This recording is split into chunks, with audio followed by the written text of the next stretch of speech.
আজকে জানবো image insert কিভাবে হয়। প্রথমে দেখো ফাইল মেনুতে গেলাম, দিয়ে ফাইলে আমি নাম লিখলাম আজকে ইমেজ ইনসার্ট। ওকে, ইমেজ ইনসার্ট .html লিখব নামটা। তো লেখার পরে তো সেভ করেছি, একটা ফাইল চলে এসছে, ফাইলটাকে দিয়ে সরিয়ে নিলাম, এটা সাইজ করে নিচ্ছি, যেটা করি প্রতিবারে। তোমরাও একসঙ্গে করবে প্র্যাকটিস, যারা আগের দেখোনি সেগুলো মোটামুটি দেখবে। কীভাবে ইমেজ ইনসার্ট করব দেখছি। প্রথমে লিখব HTML, যেটা বরাবরই লিখি প্রত্যেকটা ওয়েব পেজ তৈরি করতে গেলে যেটা লিখতে হয়, HTML। তারপর লিখব হেড, তারপর লিখব টাইটেল। টাইটেলে স্পেলিংগুলো ঠিকঠাক করবে।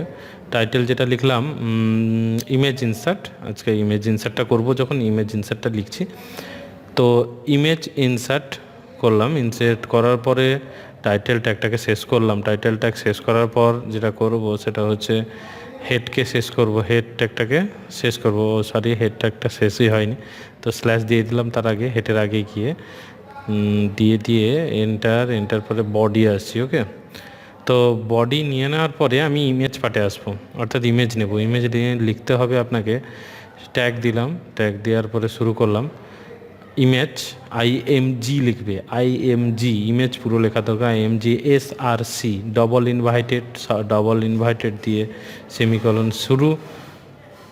তো ডবল ইনভাইটেড যখন শুরু করছি, সমান চিহ্ন দিয়ে ডবল ইনভাইটেড শুরু করছি। তারপর দেখো একটা ফটোতে যাব, ফটোর লোকেশানটা নেব, ফটোর নেমটা নেব। তো ফটোতে রাইট ক্লিক করে, যেখানে ফটোটা থাকবে আপনার কম্পিউটারে, যেখানে ফটোটি থাকবে ফটোতে রাইট ক্লিক করে আপনি চলে আসবেন প্রপার্টিজ ক্লিক করে পর সিকিউরিটিতে ক্লিক করে দেখুন এখানে যেটা আছে সেটাকে সিলেক্ট করে কপি করে নেবেন। এই কপি করা অংশটাকে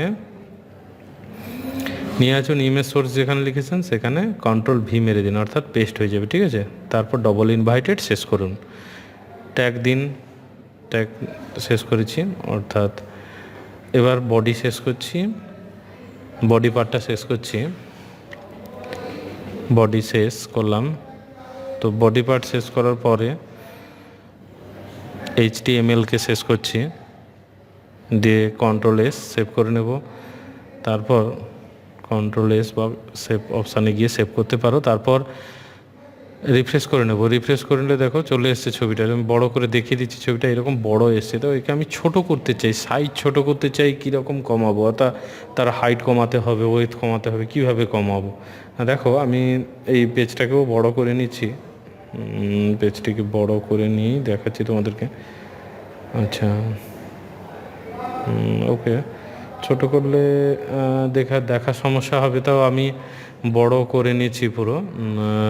দেখো যেখানে ইমেজ JPG লিখেছি, তারপরে দেখো ডবল ইনভাইটেড শেষ হয়েছে, তারপর একটা স্পেস দেব, স্পেস দিয়ে লিখবো হাইট, HEIGHT, হাইট লিখবো। ওকে, হাইট সমান চিহ্ন দিয়ে লিখবো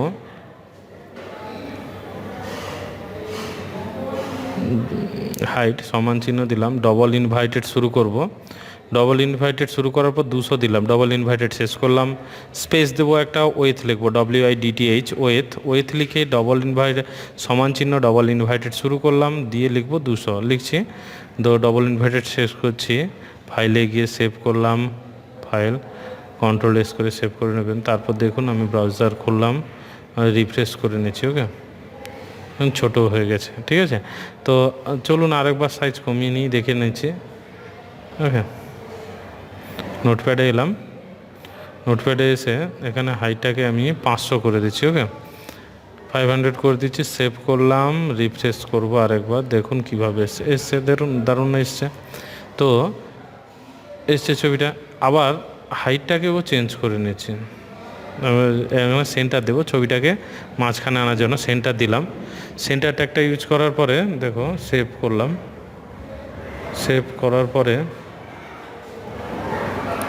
রিফ্রেশ করলাম, দেখো মাঝখানে চলে এসছে। ওকে, এরপর তুমি হাইট চেঞ্জ করতেও পারো, আমি হাইট আরেকবার চেঞ্জ করে দেবো, দেখিয়ে দিচ্ছি তোমাদেরকে। হাইটটা চেঞ্জ করলাম, হাইটটা 300 করলাম। ঠিক আছে, সরি 300 করার পর দেখো সেভ করলাম, রিফ্রেশ করছি, ওকে চলে এসছে। তাহলে এইভাবে ছবি পিকচার ইনসার্ট করতে পারবো আমরা। তো পরবর্তী ভিডিওটা আসছে, আরও HTML কোডিং নিয়ে আসবো। তোমরা এটা প্লিজ সাবস্ক্রাইব করে রাখো।